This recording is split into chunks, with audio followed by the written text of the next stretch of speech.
He's coming out both ends. Yeah, too much pressure.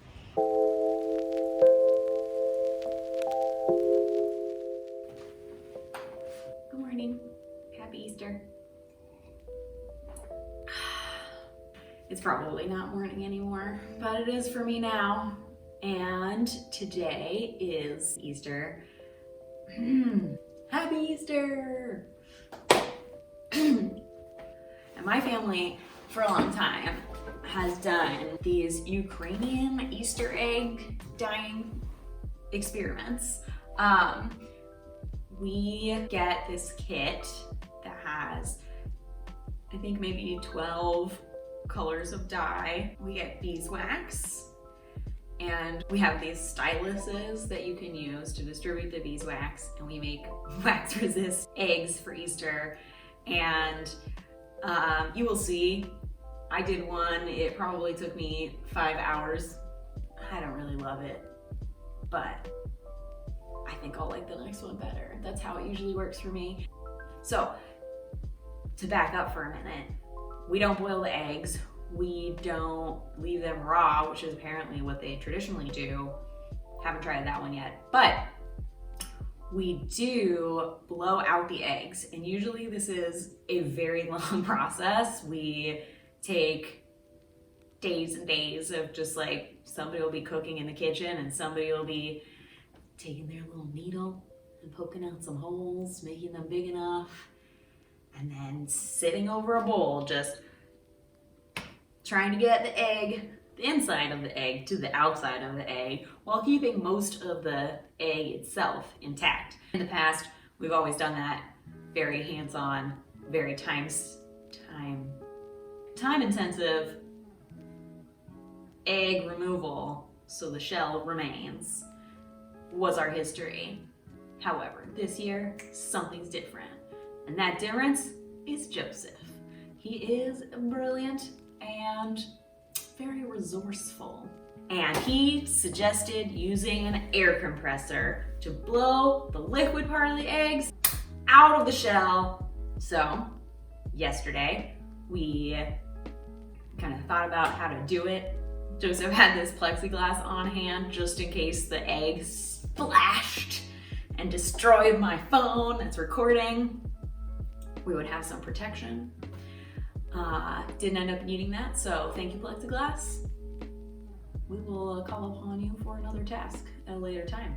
The first 3 or 4 popped, which was very fun, but not what we were going for. But good thing we had like 30 eggs, so, 4, no big deal. Joseph then figured out the proper way to do it. I believe, if you're interested, you put the air compressor at its lowest setting and put the nozzle close to the opening of the egg. The air could go in, and then if it was too much, it would just come back out, not pop the egg. Plenty of it would come through. I think we did probably 20 or so eggs in the amount of time it would have taken us to do like 2 or 3 previously. It was amazing. Basically, I wouldn't have been able to do any egg dyeing today if it weren't for this magical trick that we did. Thank you, Joseph. That was amazing.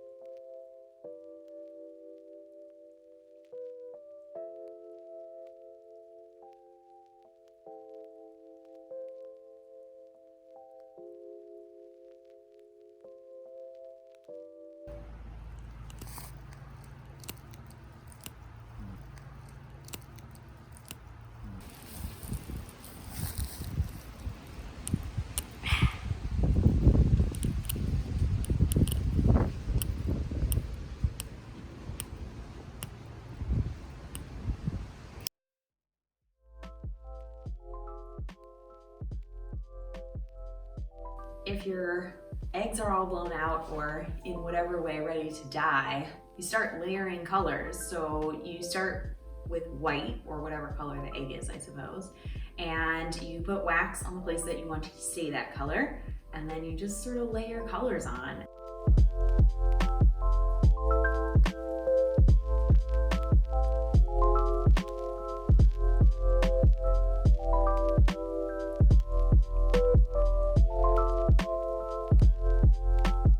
It almost feels like time doesn't pass for me. We do this as a family, but it's like very free form. So I could sit at the table and work on one egg for an entire day. And sometimes I would be alone. And sometimes there would be one or two or three or however many people are around hanging out, and the environment changes and the conversations change and the thoughts change and the music changes. And that is a peak experience for me. So being able to create and focus and just really like hone in on this detailed thing in front of me where I have creative freedom, and anything that I imagine I can do on here is, you know, I can basically do it, or I can keep trying, but not doing it in isolation, but not doing it in isolation. Having other people and their interests and their conversations around. So it's a pretty close to perfect activity for me. So I'm very glad I got to do it and that I get to share a little piece of it with you. I hope you're really enjoying watching the shenanigans, and I will find a link of where to buy this stuff in the description. So if you're watching this, you know, before Easter one day, you could order some and try your own hand at it.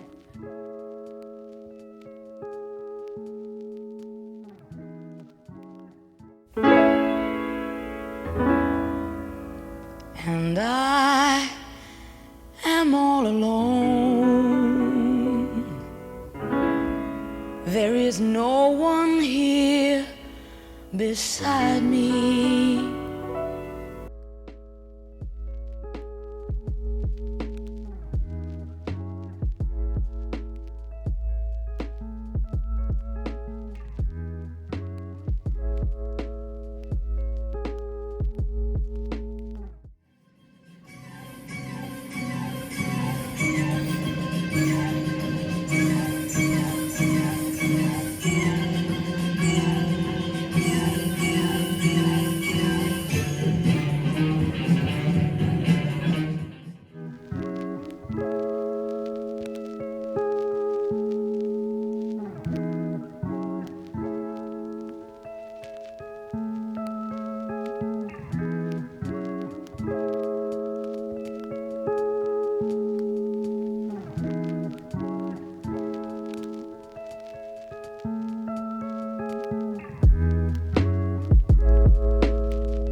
Thank you for joining me, and I hope you have a wonderful celebration of spring. I always wondered about Easter eggs and the Easter bunny. They didn't really line up with the stories of Jesus that I heard about growing up, and it's really important to me to be inclusive, and that is close to home on Christian holidays for me because my brother-in-law is Jewish and didn't grow up with these kind of traditions, and I also didn't grow up Christian, but I did grow up celebrating Easter and Christmas. So really what I think of the eggs and the bunnies, they very much seem like a celebration of spring, not any specific religion, just like the winter is hard.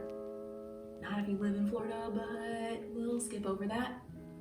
In many places, winter's hard, and the spring is this beautiful time of blooming and change and hope. I plan to keep doing some more, and if they're not tied to today's date, there's no big deal. We can celebrate spring for a month and dye lots of eggs. I hope you have a beautiful and safe Sunday and that you are having a great time and you have people who you can talk to and who love you, because that's what I want for everyone. So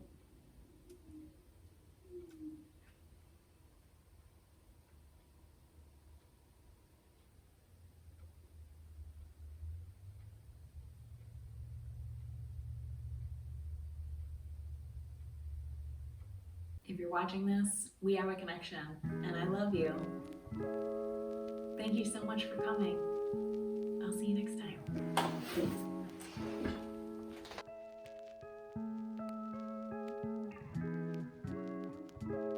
One other thing I think is really cool about this is that everybody who I've made these eggs with makes very different designs. I generally err more towards geometric, the traditional ones. My mom describes hers as like very primitive and simple designs. My sisters seem to be much more abstract. And it's really neat to see how you have the same exact medium, the same wax, the same styluses, the same dyes, and you can come up with so many different iterations. And you know, that's just 3 of us.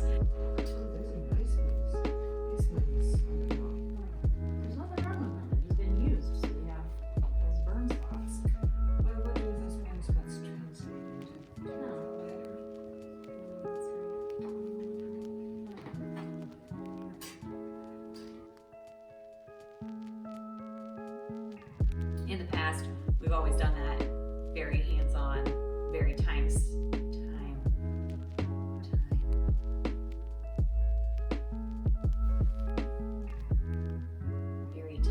intensive.